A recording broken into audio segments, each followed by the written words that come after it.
आज की इस वीडियो में हम कवर करेंगे इस स्टोरी की समरी। और अगर आप इस पूरी स्टोरी को पढ़ना चाहते हैं तो वो मैंने एक दूसरी वीडियो में कवर की हुई है। आप इसी चैनल पे जाके उसे देख सकते हैं। तो चलिए शुरू करते हैं। A willing slave. इस कहानी की जो मेन कैरेक्टर है वो है आया, जिसके इर्द गिर्द पूरी कहानी है ये घूमती है। और आया का जो रियल नेम है, जो असल नाम है, वो इस स्टोरी में किसी भी कैरेक्टर को नहीं पता है। और उसका काम है कि जिस घर में वो काम कर रही है, जहाँ पे वो जॉब करती है, वहाँ के जो बच्चे हैं उनके उनका ध्यान रखना उसका काम है। हम इस स्टोरी में क्या देखते हैं कि आया का जो हस्बैंड है वो बहुत साल पहले उसे छोड़ के जा चुका है और अब वो एक घर पे काम करती है, आया का काम करती है। इस टाइम उसकी जो मेन रिस्पॉन्सिबिलिटी है वो है राधा, जो एक छोटी बच्ची है। वो दिन भर उसकी देखभाल करती है और उसके अलावा वो घर के दूसरे नौकरों पर जो नज़र रखती है और उनके बारे में जो भी डिटेल्स है वो जाके अपनी जो मालकिन है, जो उसकी मिस्ट्रेस है, उसे बताती है। और इस वजह से बाकी जो सर्वेंट्स हैं उसे बिल्कुल भी पसंद नहीं करते हैं। और वो कभी कभी है जो अपने बच्चों से मिलने के लिए लीव पे जाती है। एक बार क्या होता है कि वो छुट्टी पे जाती है बट वो काफ़ी दिन है जो वापस नहीं आती काम पे। इस चीज़ पे उसकी मिस्ट्रेस है बहुत गुस्सा होती है।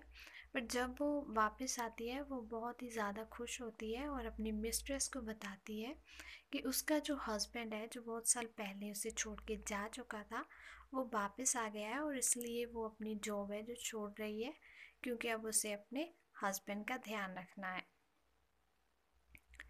तो अब इस स्टोरी की जो थीम्स हैं वो है equality, selfishness and commitment, fear and control and also independence.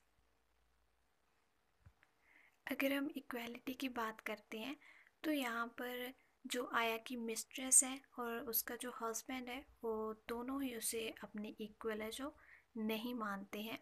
उसकी मिस्ट्रेस है वो भी उसे एक स्लेव की तरह ट्रीट करती है और जो उसका हस्बैंड है वो भी उसे एक स्लेव की तरह ही ट्रीट करता है। वो उसके साथ जो कमिटमेंट है उसे पूरी नहीं करता है। वो बहुत साल पहले उसे छोड़कर चला गया था और जब उसका दिल कर रहा था वो वापस आ चुका है।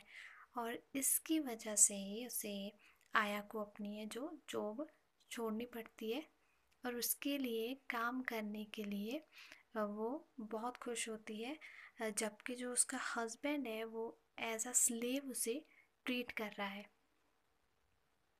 अब दूसरी थीम देखते हैं जो है फियर एंड कंट्रोल।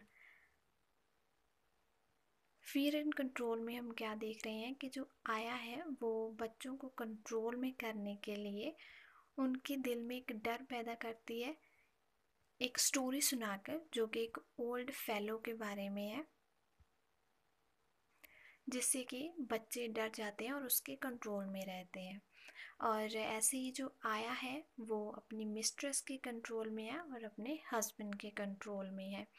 एक्चुअल में आया जो ओल्ड फेलो की स्टोरी सुनाती है और उसमें बताती है कि वो उस ओल्ड फेलो को कैसे कंट्रोल करती है, उससे मारती है। एक्चुअल में वो जो फ्रस्ट्रेशन है उसकी, वो उसके हस्बैंड के लिए है। जो ओल्ड फेलो वर्ड है वो अपने हस्बैंड के लिए यूज़ करती है। सो नेक्स्ट थीम है सेल्फिशनेस। जो अ, आया की जो मिस्ट्रेस है, आया के काम से गायब होने पर उसकी फ़िक्र है जो वो बिल्कुल भी नहीं करती है। उसे सिर्फ इस बात की फ़िक्र होती है कि जो उसे काम दिया गया था आया को वो पूरा करने के लिए वो क्यों नहीं आई। ना कि उसकी उसे फ़िक्र होती है कि कहीं उसके साथ कुछ बुरा ना हो गया हो जो वो इतना टाइम जॉब पे नहीं आ रही है। और दूसरी तरफ हम देख रहे हैं जो आया का हस्बैंड है दैट ओल्ड फेलो, वो भी अपनी सेल्फिशनेस के कारण अब जब वो ओल्ड हो चुका है तो अपनी वाइफ के पास है जो वापस आ चुका है, जबकि बाकी पूरी ज़िंदगी है जो उससे अलग रहता है. So that's all for today. Thank you and have a nice day.